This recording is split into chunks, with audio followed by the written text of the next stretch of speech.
नमस्कार, मुंबई आउटलुकमध्ये आपणा सर्वांचे स्वागत आहे. मराठी सिनेसृष्टीतील प्रसिद्ध अभिनेते आणि दिग्दर्शक म्हणून ओळखले जाणारे महेश मांजरेकर यांनी आजवर विविध हिंदी मराठी सिनेमांचे दिग्दर्शन लेखन केले आहे. बॉलिवूडमधील नावाजलेली जोडी म्हणजेच महेश मांजरेकर आणि सलमान खान. पण अशातच नुकत्याच एका मुलाखतीत महेश मांजरेकर यांनी सलमान सोबत मी चित्रपट करणार नाही असं विधान स्पष्ट केलंय.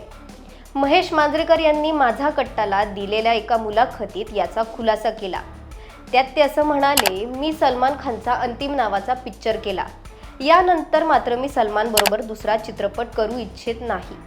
सलमानला असं वाटतं त्याला सिनेमा कळतो.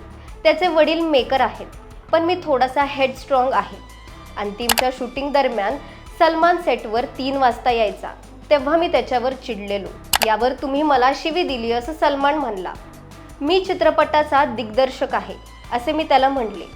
तू आता दिग्दर्शक म्हणून पिक्चर मला दिलायस ना, मग इतर गोष्टी विसर, असं विधान महेश मांजरेकर यांनी केलं.